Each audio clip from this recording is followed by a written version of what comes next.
Om Namo Venkatesaya. Welcome back to our channel. నా వీడియోలని చివరి వరకు చూసి దయచేసి లైక్ చేయండి. మీరు లైక్ చేయటం వల్ల ఈ వీడియోలు మరికొందరికి వెళ్తాయి కాబట్టి దయచేసి లైక్ చేయండి.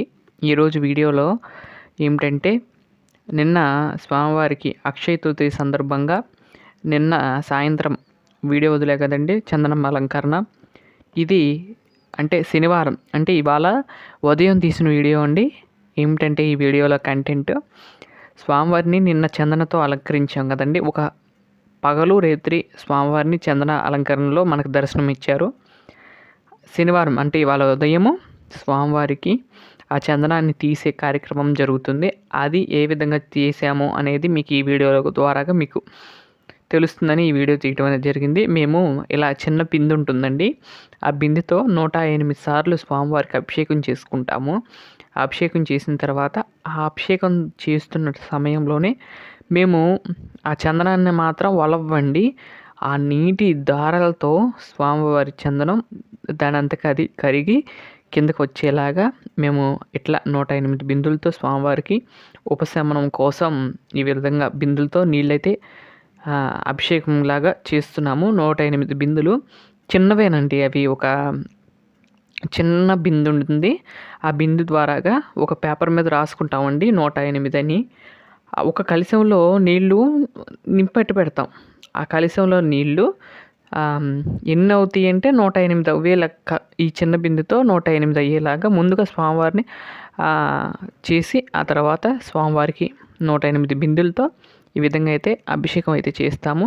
ఆ చందనం అంతా కూడా ఆ నీటితో పాటు కరిగే విధంగా అయితే చేస్తాము. ఇది మేము ప్రతి సంవత్సరం చేసుకునే కార్యక్రమమేనండి. ముందు రోజు అయితే చందనం అలంకరించాము, ఆ తర్వాత ఈ విధంగా అయితే చేశాము. ఆ తర్వాత స్వామివారికి తెల్లని వస్త్రం కట్టి హృదయంలో ఉన్న మహాలక్ష్మి అమ్మవారికి చందనపు ముద్ద పెట్టి, ఆ తర్వాత స్వామివారి యొక్క తిరునామాన్ని దిద్ది, ఆ తర్వాత స్వామివారి యొక్క పాదాల దగ్గర కొత్త చందనం పెట్టి, అలాగే కొంచెం కుంకుమ పెట్టి స్వామివారికి ఇలా ధూపం వేస్తుండగా స్వామివారికి ప్రతి సంవత్సరం ఒక్కొక్క అర్చనగా చేస్తూ ఉంటాము. పోయిన సంవత్సరం మామిడికాయలతో చేసాము, 108 మామిడికాయలతో స్వామివారికి పూజ.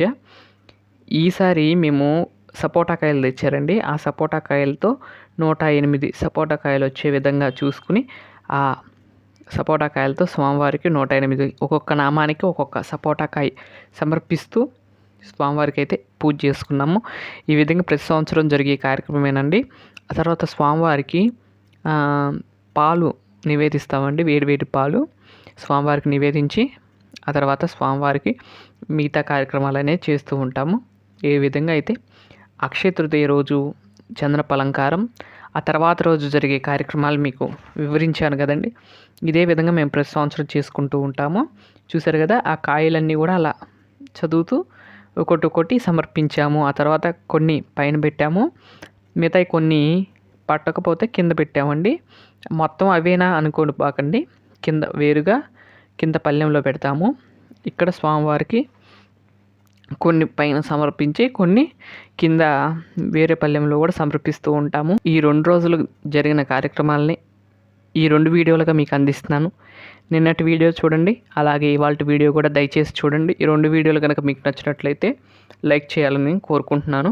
అలాగే ఈ వీడియోని చివరి వరకు చూస్తే మాత్రం మీకు అర్థమవుతుంది అని కోరుకుంటున్నాను. ఇలానే నన్ను సపోర్ట్ చేయాలని కోరుకుంటున్నాను. మరిన్ని వీడియోలు మీకు అందిస్తూ ఉంటాను.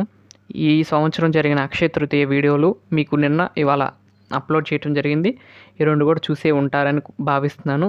ఇదండి ఈరోజు వీడియో. నా వీడియోలు కనుక మీకు నచ్చినట్లయితే లైక్ చేయండి, షేర్ చేయండి, సబ్స్క్రైబ్ చేయండి. మరొక మంచి వీడియోతో రేపటి వీడియోలో కలుస్తాను. అంతవరకు సెలవు. నమస్కారం. ఓం నమో వెంకటేశాయ.